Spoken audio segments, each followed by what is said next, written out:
Hey guys, and welcome to a showdown between two clan mates. We have a little bit of a DBD civil war here, as the legendary The Black Fawn leads the forces of the Empire up against Papa Kolek and the Warriors of Chaos. An old school grudge match of good versus evil. So let's hop in here and have a quick little look at the builds. So for the forces of the Empire, we have a pretty heavy skirmish cavalry contingent here. We have 4 units of pistoliers.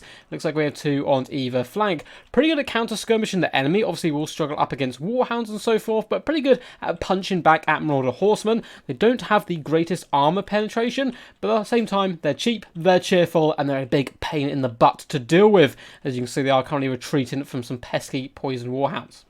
It looks like we also have a double huntsman as well here, dotted up in the front. Fantastic anti-large, and again, relatively cheap version, and a little bit more mobile than the average handgunner. So I really do like them in this matchup, although they do lack some of the AP.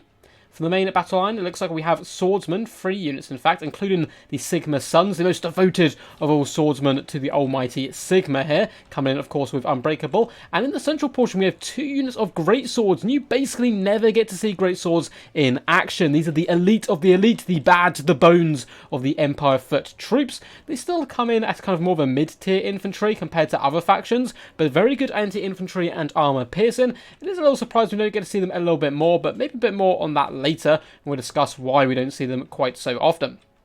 It looks like we have Reiksguard dotted around, 3 units to be exact, and it's pretty cool to see these guys. Anti-infantry is certainly going to help out against Chaos if he uses other tools to take down some of the larger threats. And leading the force today, up in the skies, we have the legendary Balthazar Gelt, coming with Plague or Rust, Searing Doom, and is that final transmutation of lead? It is indeed transmutation of lead. So a nice little toolkit there. Don't often get to see the Meme Meister on the battlefield, so good to see him in action.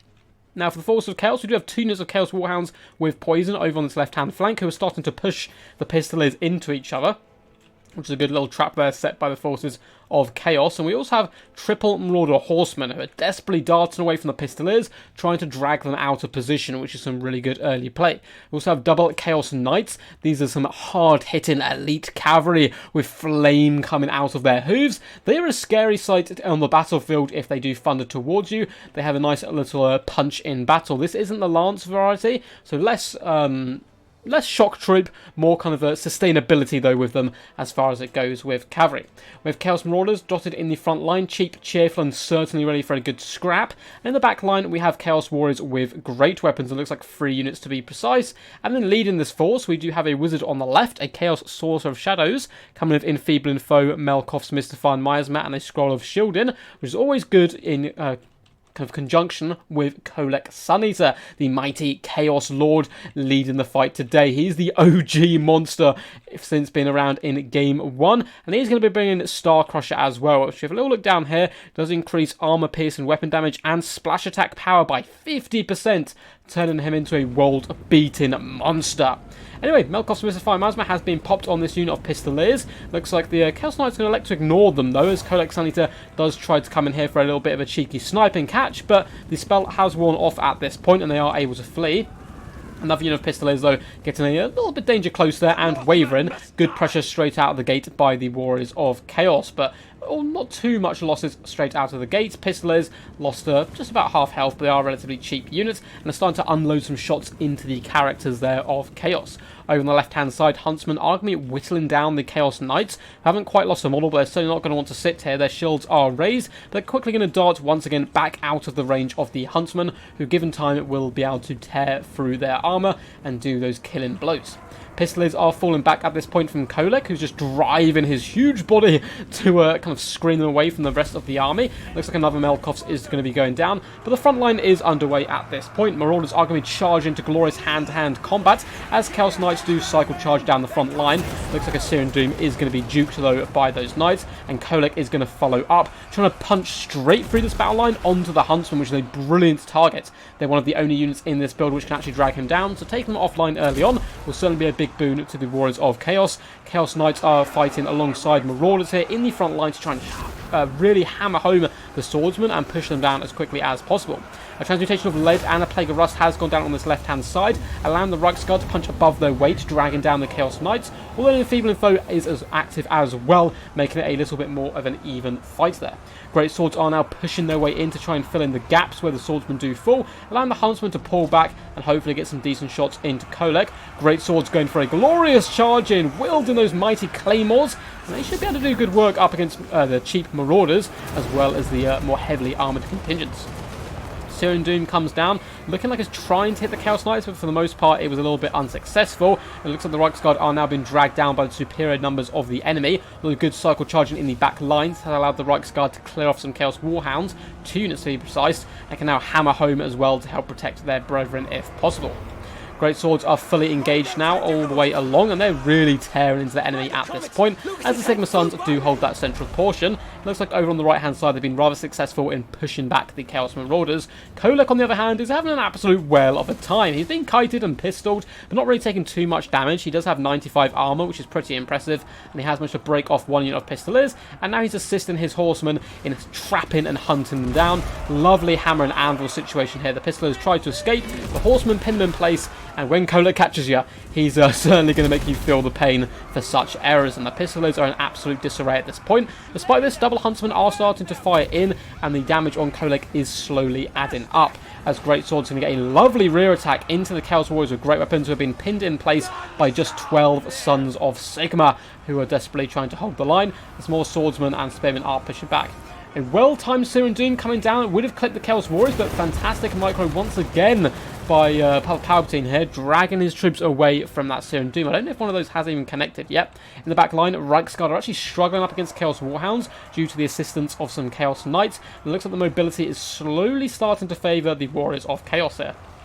In the right-hand flank here, Chaos Knights are picking apart the Reiksguard with some good efficiency, despite the fact they have a Plague of Rust popped on them, and the other Reiksguard are stuck up against the Chaos Warriors with great weapons, and heaving those giant axes will certainly be able to cleave through the armour of the Reiksguard. Spearmen are starting to pull back, trying to escape the Chaos Marauders by as much time as possible, as the Great Swords do engage with Chaos Warriors all across the field. Although Kolek's over here with Star Crusher to say hello, and put these Great Swords to bed, although he's taken a ton of damage at this point, down to about half health, as the Huntsmen do rain death from afar. Swordsmen and Spearmen dragged back as well in a desperate attempt to protect them from anything that does arrive. Pistoliers have somehow managed to win the skirmish game over on this right hand side. They were in disarray last time we looked, despite the fact they're all on quite low health. Pistoliers, because they fire their shots in a straight line, unlike arrows which curve up and down, means they can actually be more effective up against skirmish cavalry if you're both duking back and forth. It's kind of harder to dodge Pistolier shots. Kolek's only taking still huge damage. Huntsmen going okay on ammunition, down to just below a third at this point, although the Great Swords have paid the price, and it looks like on the other flank they have been brought low by Chaos Knights. Swordsmen have been the last line of defense, not too happy about having to plug the gap up against Kolek, but it is a vital job, and the Huntsmen, despite the fact they're on low kill count, surely going to be racking up a pretty decent amount of damage. Chaos Sorcerers, as far as Sorcerers go, are relatively decent melee combatants. He's going to be driving in and harassing this back line. Balthasar Gelt might need to come down here and start to slap some sense into him with the help of the Huntsmen, as it looks like the majority of the Empire forces are in disarray at this point. The Warhounds have finally asserted control once more in the skirmish game, and a big Syrian Doom coming down, this time connecting with some of those Chaos Warriors, but a little too late, as the Spearmen do break and run for the hills here. Plague Rust is popped on Kolek, but a well-timed Scroll of Shielding is going to help protect him, and the Chaos Knights have now darted into the back line, and they're going to be reaving and slaying the Huntsmen as they flee for their lives, desperately trying to get back to friendly territory, but there isn't much friendly territory left.